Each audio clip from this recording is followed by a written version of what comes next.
WBCS 2024 সালের পরীক্ষা হয়ে গেল 2026 সালে গত 14ই জুন। এই মুহূর্তে অনেকেই হয়তো চিন্তায় আছেন যে WBCS প্রিলিমিনারির কাট অফ ডিক্লেয়ার করার জন্য বা অ্যাজাম্পশন করার জন্য তো অনেক ইউটিউব চ্যানেল আসে, আমরা কেন এলাম না? আমি দেরিতে এলাম, কিন্তু দেরিতে এলেও আশা করছি যে অ্যানালাইসিস আপনাদের সামনে রাখবো সেটা অবশ্যই আপনাদের ভালো লাগবে এবং আপনাদের ক্ষেত্রেও বা আপনাদের কাছেও এটাকে যুক্তিযুক্ত বলে মনে হবে। যারা এই কাট অফ নিয়ে চিন্তা করেন না, তারা তো করেন না, কিন্তু যারা চিন্তা করেন, আমার সাজেশন যে কাট অফ নিয়ে কখনো চিন্তা করবেন না, কেননা পরীক্ষা হয়ে গেছে, যা আপনার করার ছিল সেটা পরীক্ষা হলে করে ফেলেছেন। প্রিলিমিনারি এবং মেন্সের জন্য প্রিপারেশন চালিয়ে যান। যদি প্রিলিমিনারি পাস করেন তো মেন্সের জন্য প্রিপারেশন নিচ্ছেন, মেন্স বসবেন।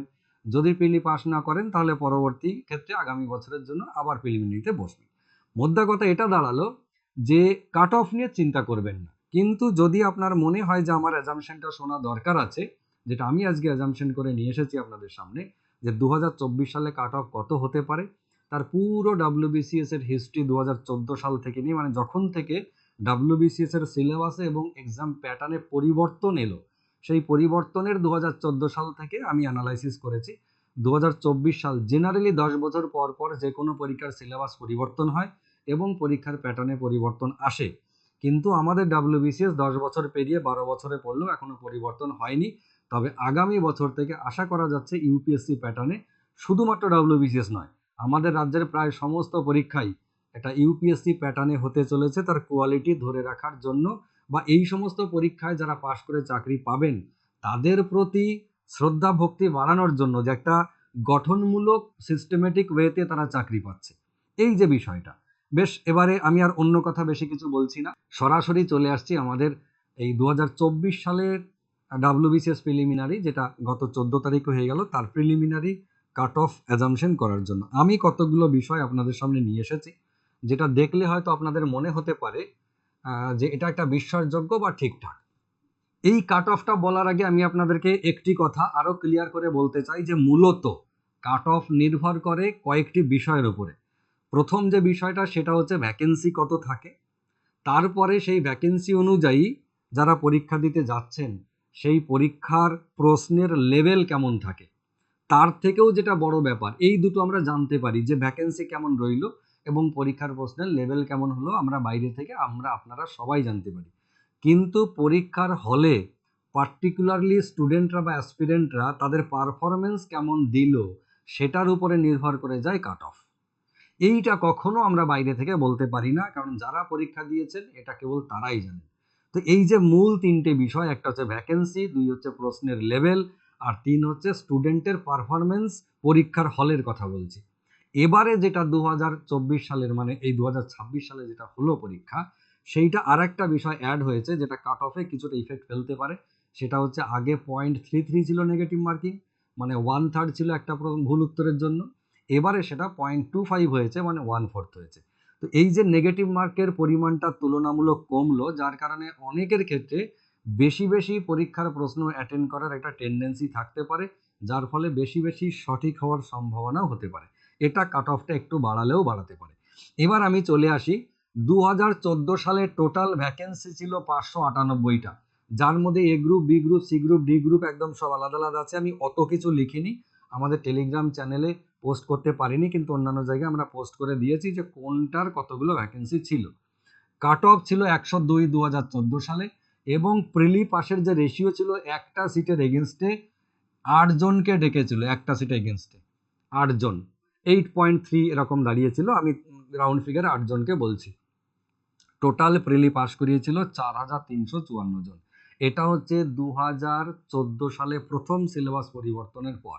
একই রকমভাবে 15 সালে 462টা টোটাল ভ্যাকেন্সি, কাট অফ ছিল 113, আর ভ্যাকেন্সি রেশিও ছিল, যেটা প্রিলি পাস রেশিও, 1:11, 11 জনকে ডাকলো, তারপর 10 জন, 16 জন, 13 জন, 15 জন, 14 জন, 15 জন, 9 জন, 20 জন। এইটা হচ্ছে 2023 সাল পর্যন্ত আমি আপনাদেরকে আপডেট দিলাম যে টোটাল কত ভ্যাকেন্সি ছিল। খেয়াল করে দেখুন, 577 করে 2023 সালে ছিল মাত্র 242টা, কেমন, আর কাট অফ ছিল 101। এইটা 2023 সালে, আপনারা দেখে বুঝতে পারছেন, আমি আর ডিটেলস বলে এতটা সময় নষ্ট করছি না। আমি যেগুলো এখানে আপনাদের জন্য করে এনেছি সেটা আপনারা দেখলে বুঝতে পারবেন। এবং সবচেয়ে ভাইটাল যেটা 2024 সালের কথা আমি বলছি আপনাদেরকে, যে 2024 সালে ভ্যাকেন্সি 300 থেকে 350 যদি আমরা ধরে নিই, মোটামুটি এটা দেখা গেছে যে প্রিভিয়াস ইয়ারের একটা গড় করে আমরা 300 থেকে 350 ভ্যাকেন্সি এবারে থাকতে পারে যদি ধরে নিই, তাহলে এই যে কাট অফটা যেটা 105 আমি আপনাদেরকে আন্দাজ করেছি, তার পেছনে যথেষ্ট কারণ আছে। যে 105 কেন সেটা আমি বলছি। রেশিও মোটামুটি একটা সিটের এগেনস্টে 10টা থেকে 15টা এর মধ্যে ডাকতে পারে। কেন বললাম? কেননা 4,500 থেকে 5,000, মোটামুটি 4 থেকে 5,000-এর মধ্যে যদি ডাকে, প্রিলি পাস করানোর ইচ্ছা থাকে টোটাল কত 4,500 থেকে 5,000 এরকম যদি হয়, তাহলে 1:10-15 এরকম তাকে ডাকতে হবে। আর এইরকম যদি ডাকতে হয়, তাহলে কাট অফ 105 কেন আসছে, তার জন্য আমি আপনাদের জন্য আর একটা বিষয় সামনে নিয়ে এসেছি, যেটার উপরে খুব ভালোভাবে কাট অফ নির্ভর করে যায় পরীক্ষার। সেইটা হচ্ছে, দেখা গেছে প্রিভিয়াসলি আমরা একটা জামশন করেছি যে পরীক্ষার প্রশ্ন তো 3টে লেভেলের হয়, একটা ইজি, একটা মডারেট, একটা হচ্ছে হার্ড। 3টে লেভেলের হয় পরীক্ষার প্রশ্নের। আমি বলছি যে 40% ইজি হয়, 30% মডারেট হয়, বাকি 30% হয়তো হার্ড হয়। এটা মেনটেন করে কম বেশি বিভিন্ন পরীক্ষায় করে। আমাদের এবারে WBCS 2024 পরীক্ষাতে ইংলিশে ছিল দেখুন ইজি 10টা কোশ্চেন, মিডিয়াম 6টা, হার্ড ছিল 9টা। এটা ইংরেজি টোটাল 25টা কোশ্চেনের মধ্যে এইরকম একটা ভাব ছিল। কেমন? আপনারা যারা পরীক্ষা দিয়েছেন আপনারা কিন্তু প্রত্যেকে জানেন এই বিষয়টা। যারা ইংরেজিতে খুব ভালো দক্ষ তারা এটা আন্দাজ করতে পারবেন যে হ্যাঁ সত্যি এরকম ঘটনা ঘটেছে। ঠিক আছে। তারপরে যে সায়েন্সে যে ফিজিক্স, কেমিস্ট্রি, বায়োলজি প্রশ্ন, ম্যাথ অ্যান্ড রিজনিং এর যেটা যে ইজি ছিল 17টা মতো আমি নিজে দেখেছি, মিডিয়াম ছিল 6টা, এবং হার্ড যেটা ছিল সেটা হচ্ছে 3টে। যার মধ্যে ম্যাথের ক্ষেত্রে একটা হার্ড ছিল। কেমন? ম্যাথের ক্ষেত্রে একটা ছিল হার্ড, স্ট্যান্ডার্ড কোশ্চেন ছিল। তো এইরকম করে টোটাল 200টা কোশ্চেনে এই যে Indian economy, polity, geography, GK, current affairs, history, Indian national movement, এই সমস্ত কিছু দিয়ে একবার ভালো করে তাকিয়ে দেখুন যে টোটাল 200টা কোশ্চেনের মধ্যে আমরা যদি দেখি 90টা প্রশ্ন ছিল খুব ইজি, 90টা প্রশ্ন ছিল ইজি, 46টা ছিল মডারেট এবং 64টা ছিল হার্ড। জেনারেলি দেখা গেছে প্রিভিয়াস ইয়ারে যে কেউ যদি ইজি কোশ্চেনের 90% অ্যান্সার করে আসতে পারে, ইজি কোশ্চেনের 90% কিন্তু মানে 9-9-81টা। কেমন?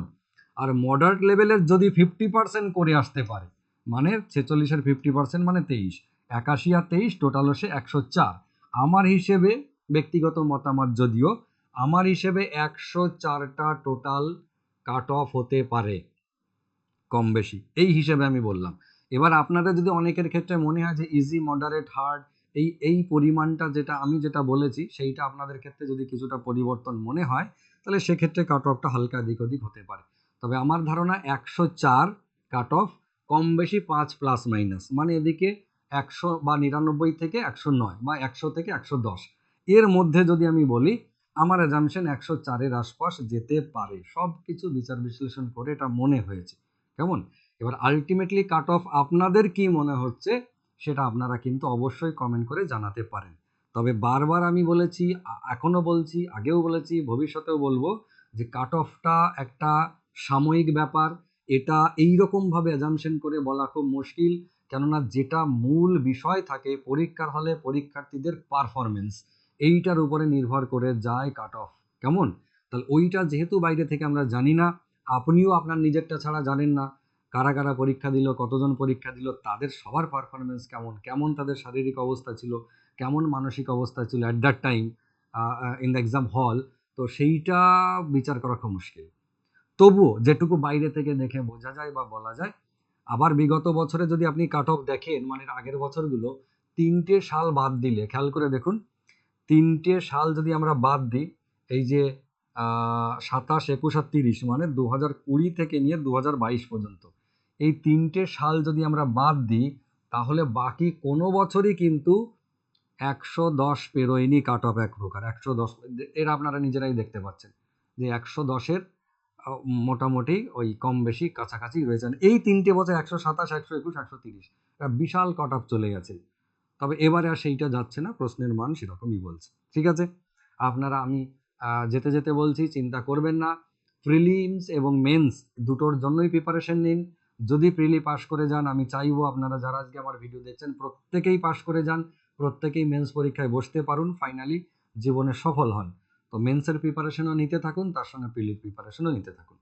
এইবারে খুব সম্ভবত আগামীবার থেকে হয়তোবা সিলেবাসের পরিবর্তন হতে পারে বা একটা চান্স পুরনো সিলেবাসে দিতে পারে। তারপরেই কিন্তু ডেসক্রিপটিভ আকার যেটা 2014 সালে আগে ছিল ডেসক্রিপটিভ, 2014 থেকে পুরো মাল্টিপল চয়েস চলে এলো মেন্সে। তো সেই 2014-র আগে আবার ফিরিয়ে নিয়ে যাওয়া হবে, এইটা হতে পারে।